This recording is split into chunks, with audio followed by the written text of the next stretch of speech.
Alright, let's kick things off with Oakland and Miami. Let's see, it was a close game, kind of a sloppily played game. Miami needs to step up a little bit and really assert themselves at some point this season, like they did against New England earlier. But today, they got out with the victory. Ronnie Brown had one of his best games of the year. Some of the trick plays they pulled out worked nicely. The reverse to Ted Ginn was a great play and really showed what Ginn is capable of and why they drafted him. And that's starting to look like a better and better pick with each passing game almost. He's playing surprisingly well. That safety that Miami suffered, Pennington running back into the end zone, getting tackled. Can somebody explain that to me? There was no reason for Pennington to run all the way back into the end zone. I think the line of scrimmage was like the 5 or the 6. You gotta run plays where the quarterback takes a 3-step drop in that situation. I'll never get that. I'll never get that. Conservative game plan by them. They ran the ball a lot, which worked. They kept passing to a minimum. It all worked. Now it only led to a 2-point victory, but you live to fight another day. Oakland. They played tough. They got good quarterback pressure. Offensively, they managed a couple of positive plays and were moving in the right direction. Jamarcus Russell, I'm still waiting for him to have one really good game because that hasn't happened yet. Darren McFadden returned to action, but he only had like 5 touches for 14 yards, and I really want to see him take the load for the Raiders at some point this year. And that's all I got to say there. Carolina, Detroit. Carolina's another team that's, they're 8-2 now. They're on the inside track for the postseason, obviously, but they do need to assert themselves here. The last 2 weeks, Jake Delhomme has been,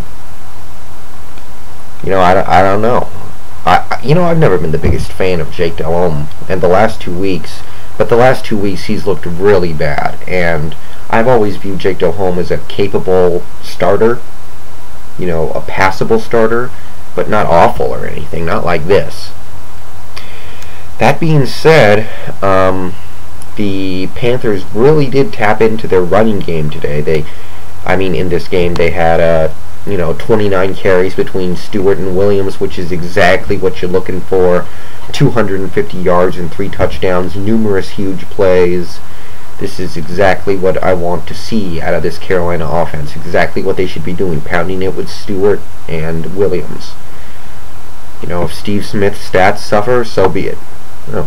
Steve Smith's stats suffer.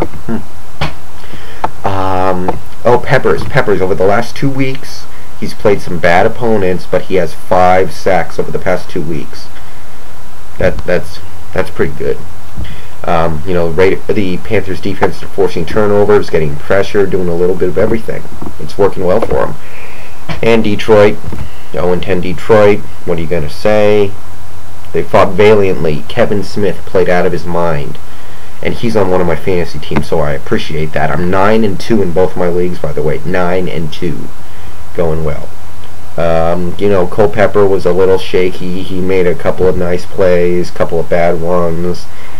About the best you could hope for. Calvin Johnson continues to play well.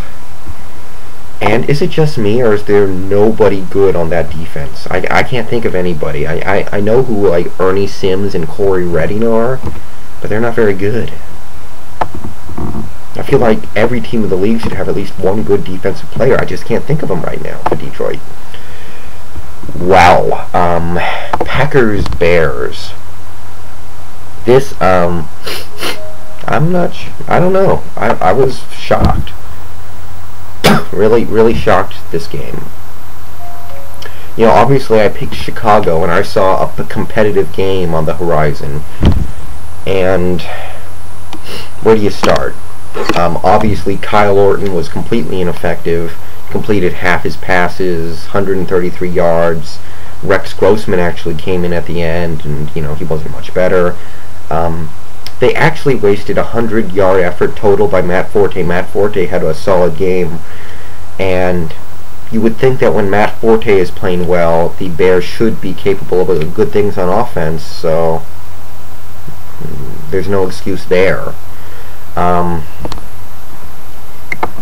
I don't even know. I didn't really watch this game live. I know the major plays that happened and such, but I didn't watch this game. You got to hand it to Green Bay.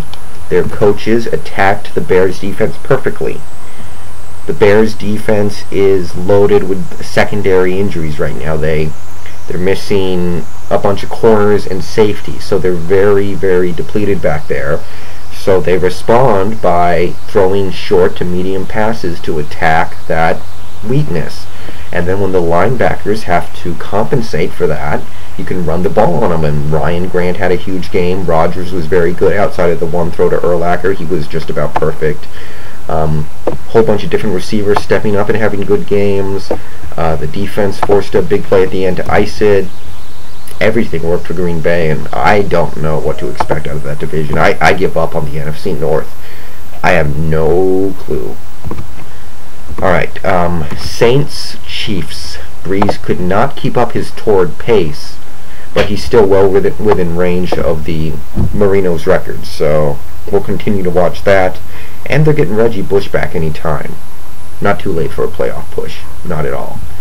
Breeze still played pretty well. Pierre Thomas ran well.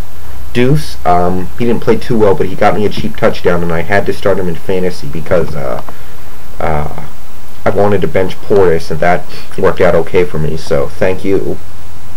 Lance Moore stepped it up with a 100-yard game.